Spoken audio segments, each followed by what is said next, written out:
Hello friends, आज मैं आपके साथ करूंगा माइक्रो इकोनॉमिक्स का एक टॉपिक जिसका नाम है इंटरेस्ट। तो चलिए शुरू करते हैं। इंटरेस्ट होता क्या है? It is the payment made for the use of monetary capital for a specific period. अगर आप किसी का भी मॉनेटरी कैपिटल पैसे का इस्तेमाल करते हो एक पर्टिकुलर टाइम के लिए, तो आपको उस पैसे के इस्तेमाल करने के लिए कुछ बदले में देना पड़ता है, जिसे इंटरेस्ट कहते हैं। ठीक है, अब डेफिनेशंस पढ़ते हैं। According to McConnell, interest is the payment for the use of money और the use of loanable funds. McConnell कहते थे इंटरेस्ट एक ऐसी पेमेंट है जो कि आपको किसी और का पैसा इस्तेमाल करने के बदले या किसी से लोन लिया है उसके बदले आपको देनी पड़ती है। अकॉर्डिंग टू एनाटल मुराद, वो क्या कहते थे? Interest is the price paid for the use of loanable funds. Interest may also be defined as the income drive from landing money. तो वो कहते थे इंटरेस्ट आप एक ऐसी पेमेंट है जो कि हम पे करते हैं फॉर लोनेबल फंड्स। अगर आप किसी से लोन लेते हो, वो फंड्स के लिए आप जो लोन लेके उसके बदले वो लोन तो चुकाओगे ही, उसके बदले और भी जो पैसा देते हो उसे हम इंटरेस्ट कहते हैं। और इंटरेस्ट कमाया भी जा सकता है अगर आप किसी और को पैसा लेंड करो। हेलो फ्रेंड्स, आज मैं आपके साथ लाया माइक्रो इकोनॉमिक्स का एक और टॉपिक जिसका नाम है ग्रॉस इंटरेस्ट। तो चलिए शुरू करते हैं। It is the total payment made by a debtor for the use of capital. अगर कैपिटल को यूज़ करने के लिए जो कर्जाई है, जिसने कर्जा लिया हुआ है, वो अपने क्रेडिटर को, जिससे कर्जा लिया है, उसको जो भी पेमेंट देता है उसकी कैपिटल को यूज़ करने के लिए, तो उसे हम क्या कहते हैं? Gross interest. तो ग्रॉस इंटरेस्ट के कुछ कंपोनेंट्स हैं, कॉन्स्टिट्यूएंट्स हैं, वो पढ़ के आपको बहुत अच्छे तरीके से ये समझ आने वाला है। तो ग्रॉस इंटरेस्ट का सबसे पहला कॉन्स्टिट्यूएंट या कंपोनेंट है नेट इंटरेस्ट। नेट इंटरेस्ट क्या है? It is paid for the use of the services of money alone. ये नेट इंटरेस्ट एक ऐसी पेमेंट है जो कि डेटर क्रेडिटर को देता है सिर्फ पैसे के इस्तेमाल के लिए। ठीक है, तो नेक्स्ट जो कंपोनेंट है इसका वो है reward for risk. Creditor has to take risk in lending his money. जो क्रेडिटर है, वो जिसको कर्जा दे रहा है, वो तो रिस्क में पैसे दे रहा है। He feels sceptical about the return of money to him. उसे पक्का पता नहीं है वापस आएगा नहीं आएगा, थोड़ा रिस्की चांस है। It can be of two types. ठीक है, पहला है business risk. This risk arises because of the uncertainties of business. आपको पता है ना, बिजनेस तो अनसर्टेन है, तो जो बिजनेस की अनसर्टेनिटीज की वजह से जो मुश्किलात झेल रहा है उसे बिजनेस रिस्क कहते हैं। क्यों? When the business of a debtor is met with failure, then despite his good intention he is unable to repay the debt. जिसने कर्जा लिया है, अगर उसका बिजनेस के अप्स एंड डाउन्स की वजह से ऊपर नीचे हो गया और ख़राब हो गया, चाहे वो जितना अच्छा बंदा है, चाहे वो जितनी मर्जी पूजा पाठ करता है, नमाजें पढ़ता है या पाठ करता है, जो भी करता है, तो अब आप खुद सोचो, जो मर्जी करता है, अब वो पैसे तो दे ही नहीं ना पाएगा। समझ की बात? तो उस केस में वो पैसे नहीं दे पाएगा। Thus, the creditor runs a risk of giving loans. तो उसको काफ़ी ज़्यादा रिस्क है कि उसने लोन तो दे दिया, पता नहीं ये वापस मिल भी पाएगा कि नहीं मिल पाएगा। समझ गई ना बात? तो उसे क्या कहते हैं? Business risk. बिजनेस रिस्क वो रिस्क है कि मान लो काम ही चौपट हो गया उसका बिजनेस की वजह से। ठीक है, अप्स एंड डाउन्स की वजह से। नेक्स्ट है personal risk. It refers to the economic character and integrity of the debtor. इसमें हम तीन चीज़ें ले रहे हैं, उसकी इकोनॉमिक कंडीशन, उसका character and integrity. When a debtor is in a position to repay his debt but he wilfully refuses to do so as he becomes और ही बिकम्स बैंकक्रप्ट। कई बार ऐसा होता है, पैसे होते हुए भी ड्रामा करता है, भाई है नहीं है नहीं है नहीं, इस टाइप का ड्रामा करे, या कह दे मेरे पास तो बिल्कुल भी नहीं है। द मनी लेंडर जो है रन्स अ पर्सनल रिस्क। इस केस में मनी लेंडर को क्या हो जाएगा? पर्सनल रिस्क हो जाएगा कि भाई उसका जितना भी पैसा है वो ये ना हो कि वो जो भी उसने कर्जा दिया है वो सारा का सारा जीरो हो जाए। तो पर्सनल रिस्क में उसकी personal intention to repay money आ जाता है कि अगर कई बार बंदे के पास होते हैं तब भी नहीं दे पा रहा। नेक्स्ट है reward for management. Creditor has to maintain proper account book showing different transactions regarding the payment of loans, receipt of interest, balance due और repayment of principal amount etcetera. अब जितने भी कर्जा देने वाले होते हैं उन्होंने तो पूरा हिसाब रखा होता है कि इतना पैसा आ गया, इतना चला गया, इतना रेट ऑफ इंटरेस्ट रह गया, इतना प्रिंसिपल रह गया। He may have to engage an account clerk for this purpose. क्या पता इस पर्पस के लिए उसने कोई क्लर्क रखा हो या कोई सीए टाइप रखा हो, कोई भी बंदा रखा हो। He may have to make repeated request to debtor for the recovery of his dues. क्या पता वो हर तीसरे दिन फोन करता हो, भाई दे दे पैसे, दे दे पैसे, इस महीने की किस्त रहेगी, इस महीने की किस्त रहेगी, इतना दे दे, उतना दे दे। ठीक है ना, तो उसके रिपीटेड वो भी तो हो सकते हैं ना efforts. The expenses incurred on all these items must be adequately compensated. तो ये सारे उसके एफर्ट्स को कंपनसेशन तो मिलनी चाहिए ना, इस वजह से भी वो रेट ऑफ इंटरेस्ट खाता है जो कर्जा देने वाला होता है। दस the creditor includes his reward of management of account in gross interest. तो ग्रॉस इंटरेस्ट में उसने जितना अच्छे तरीके से क्रेडिट को मैनेज किया है उसके भी तो पैसे उसको चाहिए ना, तो इसलिए भी उसने क्या किया है, इसलिए भी उसने जो है रेट ऑफ इंटरेस्ट चार्ज किया है। एंड नेक्स्ट आ जाता है reward for inconvenience. Parting with money involves several inconvenience on the part of the creditor. एक तो उसने कर्जा दिया है, इस कर्जे को देने में भी तो काफी ज्यादा इनकन्वीनियंस का सामना करना पड़ सकता है उसे। कैसे? He may not get back money when needed and he himself may have to borrow from someone else. जब उसको पैसा चाहिए होगा तो क्या पता उसको किसी और से कर्जा लेना हो, क्योंकि उसने दूसरे बंदे को कर्जा दिया है और ये कॉन्ट्रैक्ट होगा कि भाई इतने टाइम के बाद वापस करेगा, तो बीच में तो नहीं ना मांग सकता, ठीक है। और he may get his money back in small instalment, क्या पता बल्क में पैसा ना आए, थोड़ा थोड़ा करके। तो reward of inconvenience 10 figures in the gross interest. तो जब उसे चाहिए तब तो मिल नहीं पा रहा, क्या पता उसको खुद किसी से कर्जा लेना पड़े या थोड़ा करके कर्जा वापस आए, इस वजह से उसको इनकन्वीनियंस मतलब काफ़ी ज़्यादा होती है। हेलो फ्रेंड्स, आज मैं आपके साथ माइक्रो इकोनॉमिक्स का एक और टॉपिक लेके आया हूँ जिसका नाम है नेट इंटरेस्ट। तो चलिए शुरू करते हैं। Net interest refers to that amount which is paid for the use of money alone. Net interest एक ऐसा पैसा है जो आप किसी से कर्जा लेने के लिए उसके बदले, कर्जे के बदले जो भी उसे देते हो तो उसे हम कहते हैं नेट इंटरेस्ट। जब भी आप किसी से पैसा लेते हो उसका पैसा इस्तेमाल करने के लिए जो पैसा आपको एड ऑन करके देना पड़ेगा उसे हम नेट इंटरेस्ट कहते हैं। तो एक डेफिनेशन करते हैं according to Chapman. Net interest is the payment for the loan of capital. जो भी आपने पूंजी कर्जे में ली हुई है उसके बदले जो आप दे रहे हो, ठीक है, उसे नेट इंटरेस्ट कहते हैं। When no risk no inconvenience apart from that which is involve in saving and no work is entailed on lender. तो बेसिकली नेट इंटरेस्ट तब अराइज होता है जब कोई रिस्की पेमेंट नहीं है, कोई इनकन्वीनियंस नहीं है, कोई कुछ नहीं है, कोई मैनेजमेंट नहीं करनी पड़ रही, बस आपने किसी को पैसे दिए और उसके ऊपर आपने कुछ और पैसे ले लिए 10% 15% जितने भी आपके होते हैं सिर्फ मनी के लिए, और बाकी जो ग्रॉस इंटरेस्ट के कंपोनेंट्स है वो यहाँ पे नहीं आते, ठीक है। फॉर एग्जाम्पल जो मैंने पिछली वीडियो कराई थी ग्रॉस इंटरेस्ट की, उसमें कहा था नेट इंटरेस्ट तो आता ही है, तो ये वाला कंपोनेंट भी नहीं आएगा, रिवार्ड फॉर रिस्क टेकिंग क्योंकि कोई रिस्क ही नहीं होगा, रिवार्ड फॉर मैनेजमेंट भी नहीं आएगा और रिवार्ड फॉर इनकन्वीनियंस भी नहीं आएगा। तो सिर्फ पैसे के इस्तेमाल करने के लिए आपने किसी से कर्जा लिया और उसके बदले आप ऊपर से कुछ और पैसा दे रहे हो उसको, उसे हम नेट इंटरेस्ट कहते हैं। आई होप ये वीडियो आपको पसंद आई होगी। हेलो फ्रेंड्स, आज मैं आपके साथ माइक्रो इकोनॉमिक्स का एक टॉपिक लेके आया हूँ जिसका नाम है क्लासिकल थ्योरी ऑफ इंटरेस्ट। तो ये लॉन्ग क्वेश्चन में आ सकती है, ठीक है। तो चलिए शुरू करते हैं। Classical theory of interest was propounded bye economists like J.S. Mill, walrus, martial and Pigou. ये जो क्लासिकल इकोनॉमिस्ट्स हैं इन्होंने दी है ये थ्योरी। ये थ्योरी क्या कहती है? According to this theory rate of interest is determined by the supply of capital and demand for capital. तो जितनी भी क्लासिकल थ्योरी हैं वो कहती हैं demand for capital and supply of capital जहाँ पे बराबर होता है वहीं पे रेट ऑफ इंटरेस्ट को डिटरमिन किया जाता है। तो फिर हम हेडिंग बनाते हैं सप्लाई ऑफ कैपिटल, जिसको मैंने एस और सी थोड़ा नीचे स्मॉल दिया हुआ है। तो सप्लाई ऑफ कैपिटल में ये क्या कहते हैं? According to classical economist the supply of capital depends on saving. Supply of capital कहाँ से आएगी? पूंजी की सप्लाई, पैसे की सप्लाई कहाँ से आएगी? किसी बंदे ने सेविंग की होगी ना, वही अपनी सेविंग आगे कर्जे में देगा। Savings will take place when consumption expenditure of the people is less than their income. Saving क्या होती है? Saving is equals to income minus consumption. जो भी इनकम में से कंजम्पशन करके जो भी बच गया उसे सेविंग कहते हैं। तो फिर ये कहते हैं कि saving is a function of rate of interest. अब जितना ज़्यादा रेट ऑफ इंटरेस्ट होगा उतना ही आप सेविंग ज़्यादा करोगे ना, जितना कम रेट ऑफ इंटरेस्ट होगा उतना आप बैंकों में सेव वगैरह कम करोगे, ठीक है। अब ध्यान से देखना एक और बात। अब अगर मैंने सेविंग कर्व बनानी है तो मैं ऐसे कर्व बना सकता हूँ। ये सेविंग कर्व दिखाएगी सप्लाई ऑफ कैपिटल को। तो कई बुक्स में इसको सेविंग कर्व भी दिया होगा, कई बुक्स में इसको सप्लाई ऑफ कैपिटल भी दिया होगा। तो मैं यहाँ सेविंग लिख देता हूँ और यहाँ कह देता हूँ कि ये जो रेट ऑफ इंटरेस्ट है और ये जो क्वांटिटी ऑफ कैपिटल है इसमें पॉजिटिव रिलेशन होता है, क्योंकि जब भी रेट ऑफ इंटरेस्ट बढ़ता है तो सप्लाई साइड बढ़ती है।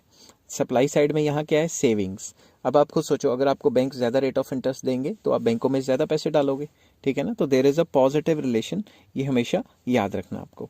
और जब भी आपने डायग्राम बनाना है तो साइड में यहाँ एक्सप्लेनेशन लिखनी है कि एक्स एक्सिस पे ये, वाई एक्सिस पे ये, वो फलां पेपर खाली नहीं छोड़ना, ठीक है। तो उसके बाद आ जाता है डिमांड फॉर कैपिटल, उसको मैंने डीसी लिखा हुआ है।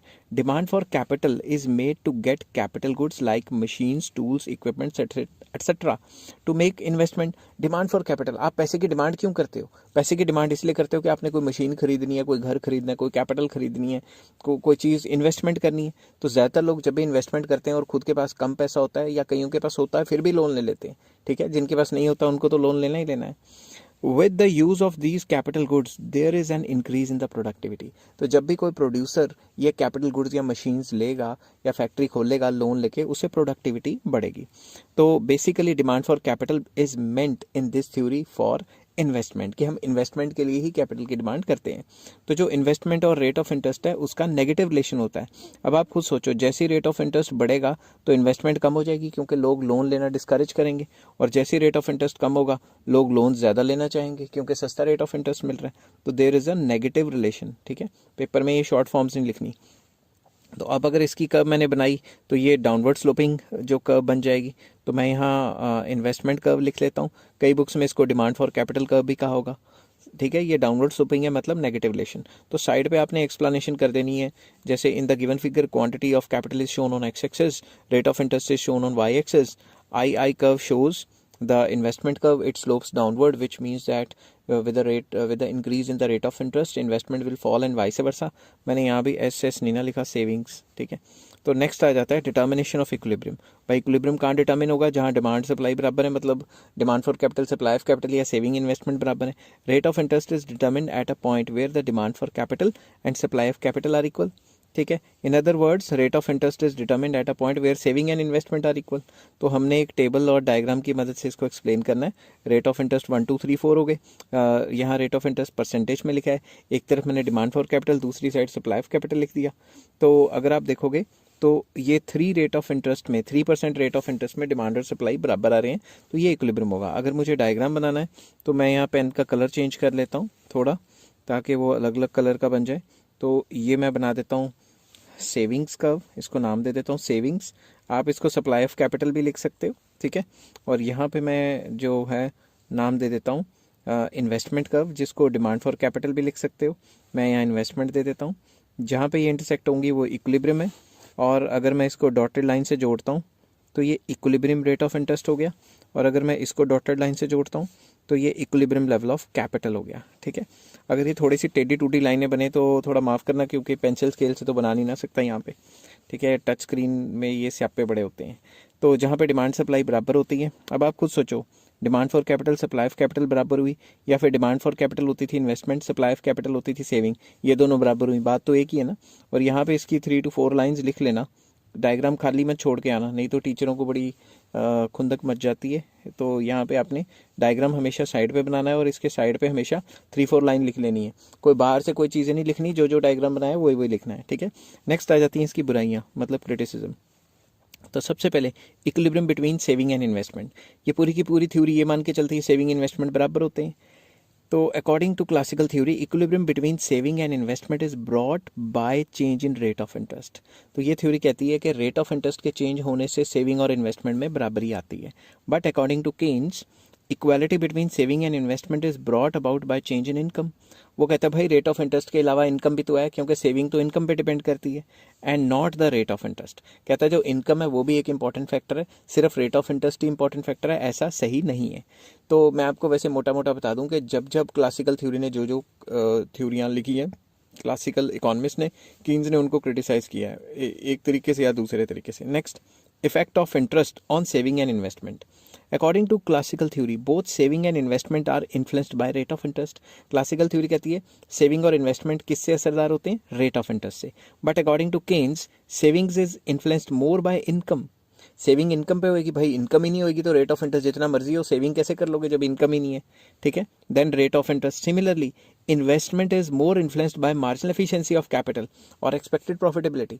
जो इन्वेस्टमेंट है वो रेट ऑफ इंटरेस्ट से कम असरदार होती है, एक्सपेक्टेड प्रॉफिटेबिलिटी से ज़्यादा असरदार होती है। अगर एक्सपेक्टेड प्रॉफिटेबिलिटी ज़्यादा है तो हाई रेट ऑफ इंटरेस्ट पे भी लोन लेके लोग काम करने को तैयार हो जाएंगे, ठीक है।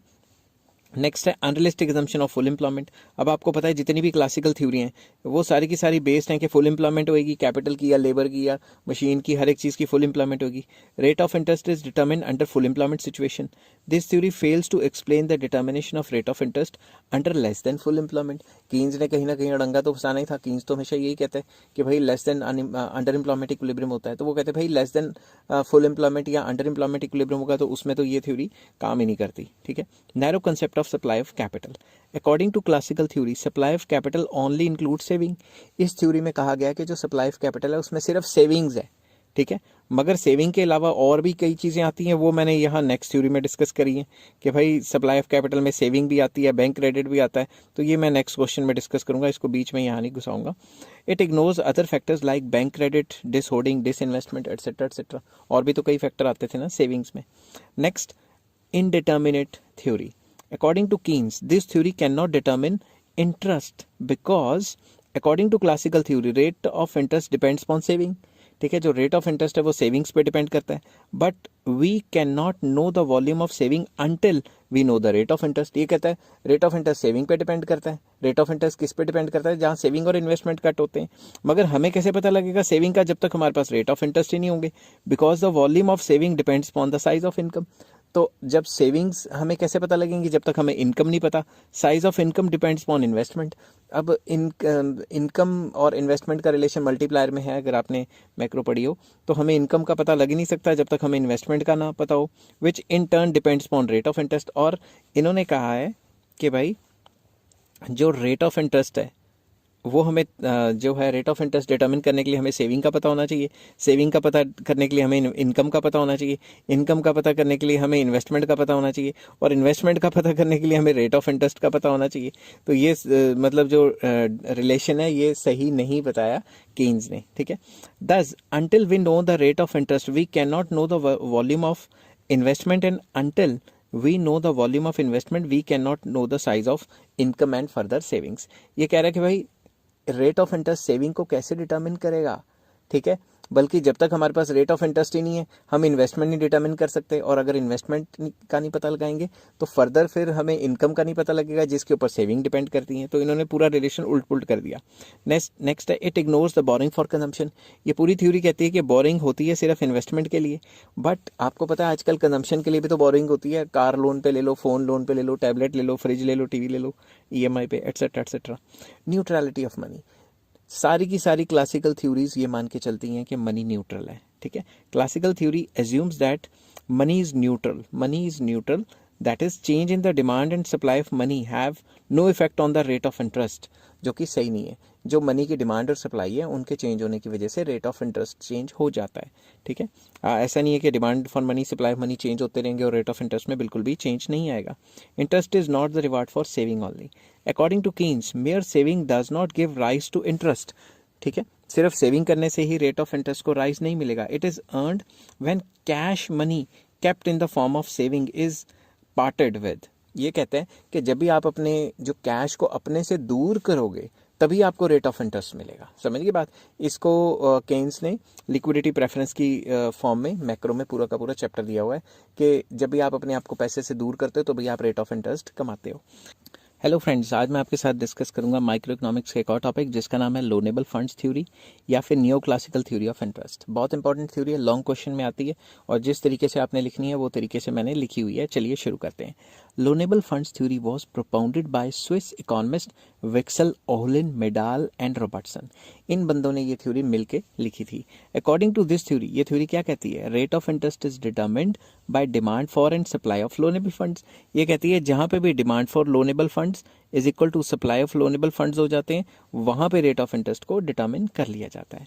This theory takes into consideration monetary factors like hoarding of money, bank credit along with the real factors like saving investment in the determination of rate of interest। जो पुरानी क्लासिकल थ्योरी थी वो सिर्फ सेविंग और investment की बात करती थी, बैंक क्रेडिट, होर्डिंग इसकी कोई बात नहीं करती थी, कंजम्पशन वगैरह इनकी कोई बात नहीं करती थी। मगर ये थ्योरी रियल फैक्टर्स को भी कंसिडर करती है और मॉनेटरी फैक्टर्स को भी कंसिडर करती है। नेक्स्ट इसकी डेफिनेशन मैंने लिखी है। According to professor Robertson, interest is the price which equates the demand for and supply of loanable funds. वो कहते थे इंटरेस्ट एक ऐसा प्राइस है जो इक्वेट करता है, किसकी बराबरी लेके आता है, demand and supply of loanable funds. अब फिर हेडिंग बनानी है आपने एक्सप्लेनेशन ऑफ थ्योरी, उसके अंदर फर्दर हेडिंग बनानी है ए पॉइंट से सप्लाई ऑफ लोनेबल फंड्स। तो सप्लाई ऑफ कैपिटल में पीछे क्या था, पीछे मतलब जो क्लासिकल थ्योरी थी उसमें मैंने पिछले टॉपिक में करवाया था कि सिर्फ सेविंग्स आती हैं। इधर क्या है, supply of loanable funds depends upon 4 factors. सबसे पहला फैक्टर आ जाता है savings. Savings are the main source of supply of loanable funds. भाई सेविंग करेंगे तभी तो आगे किसी को लोन दे पाएंगे ना। तो savings are affected by individual sector. Saving कौन कौन करता है, इंडिविजुअल हाउस होल्ड्स, बिजनेस भी सेविंग करते हैं, जो भी उनका प्रॉफिट होता है उसको बैंक बुक में डाल देंगे, फर्दर इन्वेस्टमेंट भी कर सकते हैं, एंड गवर्नमेंट सेक्टर भी कर सकता है। Individual saving is difference between individual income and individual expenditure. Individual savings and business savings depends upon the rate of interest. जो इंडिविजुअल सेव करेगा या बिजनेसमैन सेव करेगा वो किस पे डिपेंड करता है, रेट ऑफ इंटरेस्ट पे डिपेंड करता है। तो यहाँ आप लिख सकते हो कि saving is a function of rate of interest. इसको स्मॉल आर भी दे सकते थे, ठीक है, और यहाँ डब्बा सा बना देना है ताकि टीचर को थोड़ा बहुत मतलब इंप्रेशन अच्छा पड़े। मैं यहाँ थोड़ा सा आपको बता देता हूँ, इस टाइप का आपने बॉक्स बना दिया इसको, ठीक है। अब आपने क्या करना है, सेविंग्स का डायग्राम बनाना है। सेविंग्स का डायग्राम बनाने के लिए एक अपवर्ड स्लोपिंग कर्व बनानी है, इसको नाम दे देना है ये सेविंग कर्व होगी। ये क्या शो करती है, जैसे रेट ऑफ इंटरेस्ट बढ़ेगा सेविंग्स बढ़ेंगी, और जैसे रेट ऑफ इंटरेस्ट गिरेगा सेविंग गिरेंगी। There is a positive relation. तो यही जो मैंने बताया ये आपने 3-4 लाइंस में साइड पे लिख देना है और डायग्राम साइड पे बनाना है। नेक्स्ट आ जाता है पॉइंट बैंक क्रेडिट। ये भी सप्लाई ऑफ लोनेबल फंड्स के अंदर आता है bank credit. Another source of supply of loanable fund is credit created by banks. Banks भी तो लोन क्रिएट करते हैं, क्रेडिट क्रिएशन करते हैं। क्रेडिट क्रिएशन का टॉपिक मैंने पूरा मैक्रो इकोनॉमिक्स में समझाया हुआ, आप उस प्लेलिस्ट में जाके देख सकते हैं। Bank credit is positively related with the rate of interest. तो आप यहाँ लिख सकते हैं कि bank credit is a function of, यहाँ बैंक क्रेडिट को BC लिख देते हैं, it is a function of rate of interest R, ठीक है। यहाँ पे भी कैपिटल R डाला ना, तो यहाँ पे आप थोड़ा शेखी मारने के लिए इसमें डब्बा डुब्बा सब बना देना, टीचर को थोड़ा इंप्रेशन हो जाएगा। अब ध्यान से देखना, इसको मैं रब करता हूँ और यहाँ पेन का कलर चेंज करता हूँ, रेड कलर मुझे अजीब सा लग रहा है। तो जैसे जैसे रेट ऑफ इंटरेस्ट बढ़ता है वैसे वैसे बैंक क्रेडिट बढ़ेगा, और रेट ऑफ इंटरेस्ट कम होगा तो बैंक क्रेडिट कम होगा। पॉजिटिव रिलेशन है। क्यों? क्योंकि अब आप खुद सोचो, रेट ऑफ इंटरेस्ट ज़्यादा है तो बैंकों को ज़्यादा फायदा है, वो ज़्यादा लोन देने को तैयार है। अब आप ये ना कहना कोई लोन लेगा नहीं, वो डिमांड साइड है, डिमांड साइड हम सप्लाई के बीच में नहीं डिस्कस करते, ठीक है। तो अब अगर यहाँ पे पॉजिटिव रिलेशन डिस्कस करना है तो मैं यहाँ पे फिर से बैंक क्रेडिट की जो कर्व है वो बना देता हूँ पॉजिटिव रिलेशन की, ठीक है। यहाँ लिख देता हूँ बैंक क्रेडिट BC। इसके ऊपर भी 4-5 लाइनें आपने यहाँ पे लिख देनी है साइड पे। नेक्स्ट आ जाता है डिसहोर्डिंग। होर्डिंग होता है जमाखोरी, डिसहोर्डिंग निकालना जो किया हुआ है। It includes the money given as loans which was hoarded by the people. जो भी लोगों ने पैसा होर्ड करके रखा होता है अगर वो उनको एज अ लोन दे दें तो उसे हम डिसहोर्डिंग कहते हैं।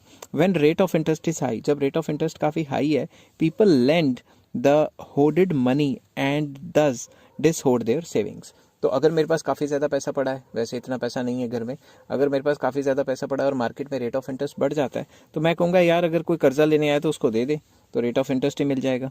तो यहाँ पे मैं लिख सकता हूँ कि dishoarding DH dishoarding is a function of rate of interest. Dishoarding भी रेट ऑफ इंटरेस्ट का पार्ट है, ठीक है। तो आपने क्या करना है, यहाँ पे लिखना है कि जैसे जैसे रेट ऑफ इंटरेस्ट बढ़ता है डिसहोर्डिंग बढ़ती है, रेट ऑफ इंटरेस्ट कम होता है तो डिसहोर्डिंग कम होती है, ठीक है।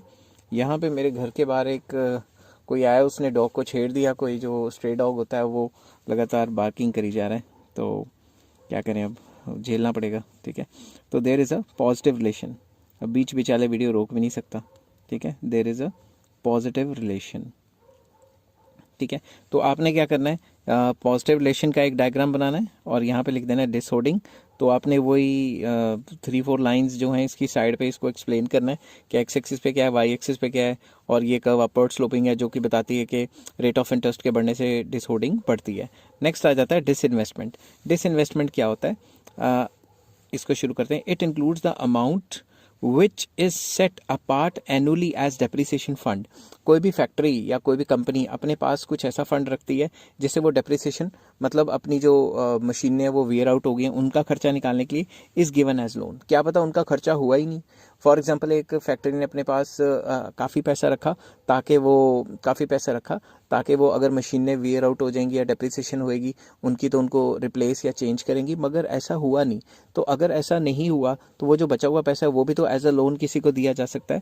Higher the rate of interest greater is the inducement to disinvest. तो जितना ज़्यादा रेट ऑफ इंटरेस्ट होगा उतना ज़्यादा डिसइन्वेस्टमेंट ज़्यादा होगी। इसको आप इस तरीके से भी कर सकते हो, इन्होंने इस तरीके से पता नहीं क्यों नहीं किया। आप इसको इस तरीके से भी लिख सकते थे कि मैं यहाँ पे लिख देता हूँ डिसइन्वेस्टमेंट DI, यहाँ पे मैं दे देता हूँ disinvestment is a function of rate of interest. तो अगर मैं इसको बॉक्स सा बना दूँ और फिर आपको लिख दूँ कि भाई जैसे जैसे रेट ऑफ इंटरेस्ट बढ़ेगा, ठीक है, यहाँ पे भी वही लिख देता हूँ, रेट ऑफ इंटरेस्ट बढ़ेगा तो डिसइन्वेस्टमेंट बढ़ेगी, रेट ऑफ इंटरेस्ट कम होगा डिसइन्वेस्टमेंट कम होगी। तो जो सप्लाई के अंडर 4 फैक्टर्स है ना वो सारे के सारे पॉजिटिव रिलेशन है। अब आप दिमाग से सोचो, इन्वेस्टमेंट होता है कहीं पैसे लगाना, डिसइन्वेस्टमेंट होता है एग्जिस्टिंग कहीं पैसे लगे हैं उसको निकालना, ये भी तो कह सकते हैं ना।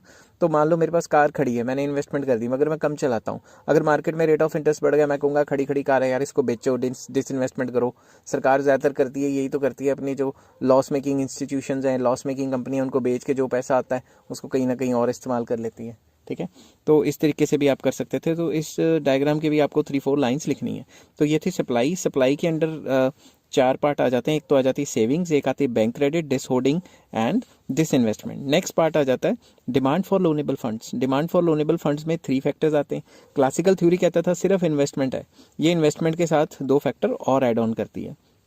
Main source of demand for loanable fund is the demand for money for investment on the part of funds। तो ज़्यादातर डिमांड फॉर कैपिटल क्यों की जाती है? क्योंकि इन्वेस्टमेंट चाहिए, आपने इन्वेस्टमेंट करनी है।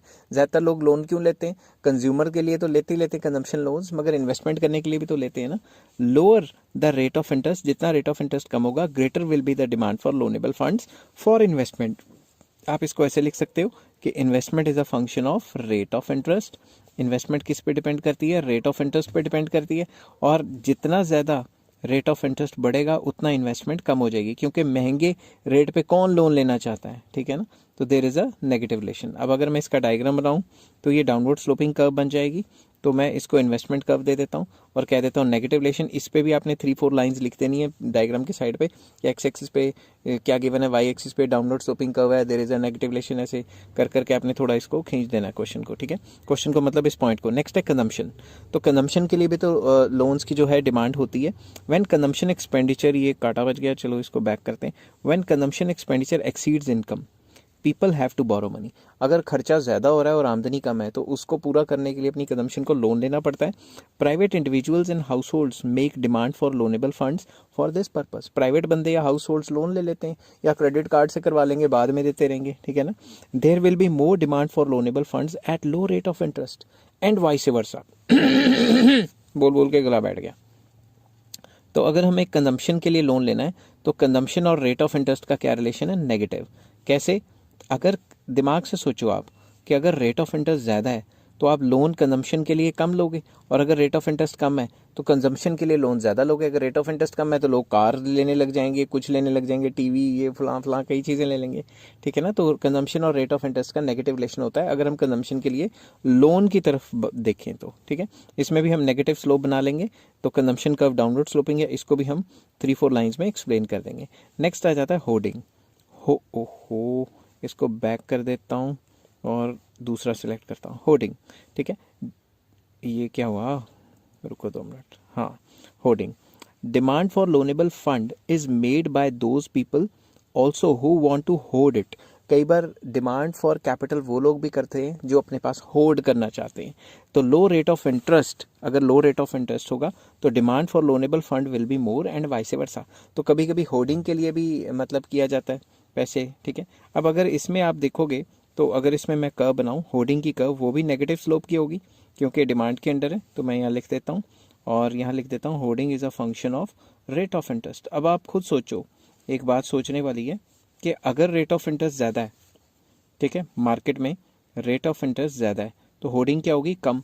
आप कहोगे मैं अपने पास क्यों रखूँ, मैं मार्केट में लोन दे दूंगा, और अगर रेट ऑफ इंटरेस्ट कम है तो होर्डिंग ज़्यादा। आप कहोगे इतना कम रेट ऑफ इंटरेस्ट है तो हम किसी को पैसे दे दें, वो पैसे लेके भाग जाए, तो इससे तो अच्छा अपने पास ही रखो, होर्डिंग कर लो। तो there is a negative relation. ठीक है, तो डिमांड फॉर कैपिटल में आपकी आ जाती हैं 3 चीज़ें, इन्वेस्टमेंट, कंजम्पशन एंड होर्डिंग। अब आ जाती है डिटर्मिनेशन। डिटर्मिनेशन कहाँ होती है, आपको पहले ही बता चुका हूँ कि डिटर्मिनेशन वहाँ होगी जहाँ demand for loanable fund, supply of loanable fund बराबर होंगे। डिमांड फॉर लोनेबल फंड के ये 3 लिख लिए, सप्लाई ऑफ लोनेबल फंड के ये 4 लिख लिए।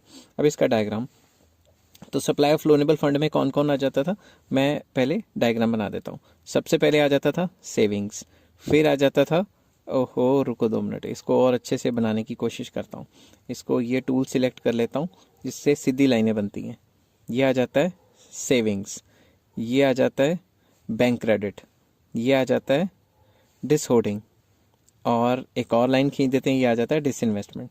तो मैं इनको नाम दे देता हूँ, सेविंग, बैंक क्रेडिट, डिसहोर्डिंग, डिसइन्वेस्टमेंट। अब बनाते हैं कलर चेंज करके डिमांड साइड। तो डिमांड साइड नेगेटिव स्लोप की होती हैं। ठीक है, तो नेगेटिव स्लोप में सबसे पहले इन्वेस्टमेंट कर्व, ठीक है, फिर आ जाती है कंजम्पशन कर्व, फिर आ जाती है होर्डिंग कर्व। अब इनको नाम दे देते हैं।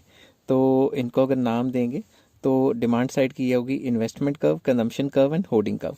तो इनकी जो इंटरेक्शन है, इसकी वजह से अगर मैं इसको सम अप करूँ तो इसको बैक करता हूँ, पहले ये बनाता हूँ डिमांड फॉर लोनेबल फंड्स, यहाँ लिख लेता हूँ बैक करके डिमांड फॉर लोनेबल फंड्स। ठीक है, और यहाँ से ये सिलेक्ट कर लेता हूँ और यहाँ पे लिख लेता हूँ सप्लाई ऑफ लोनेबल फंड्स। ठीक है, तो ये जो डिमांड और सप्लाई, ये फिर से गलत बन गई, ये मैं सीधी लाइन बना लेता हूँ, ये लो। तो यहाँ पे मैंने सिलेक्ट करके मैंने लिख लिया सप्लाई ऑफ लोनेबल फंड्स। तो जो डिमांड फॉर लोनेबल फंड्स है और सप्लाई ऑफ लोनेबल फंड्स है, ये इक्विलिब्रियम में किन की वजह से आए, मैं फिर से डिलीट कर देता हूँ, यहाँ से डिलीट कर देता हूँ। तो ये जो इक्विलिब्रियम रेट ऑफ इंटरेस्ट है वो इनकी इंटरेक्शन की वजह से आया है, समझ गए बात। तो आपने साइड पे demand for loanable fund and supply of loanable funds की कर्व बना देनी है, 4 कर्व ऊपर बना देनी है, क्योंकि सप्लाई के अंदर 4 फैक्टर्स है, डिमांड वाले की 3 कर्व है वो नीचे बना देनी है, और इनकी इंटरेक्शन की वजह से ये डिमांड फॉर लोनेबल फंड्स और सप्लाई ऑफ लोनेबल फंड्स आपस में बराबर आए। आई होप ये वीडियो आपको पसंद आई होगी। अगर पसंद आई है तो please like, share and subscribe. Next chapter मैं करूँगा प्रॉफिट का। Till then take care, have a nice day.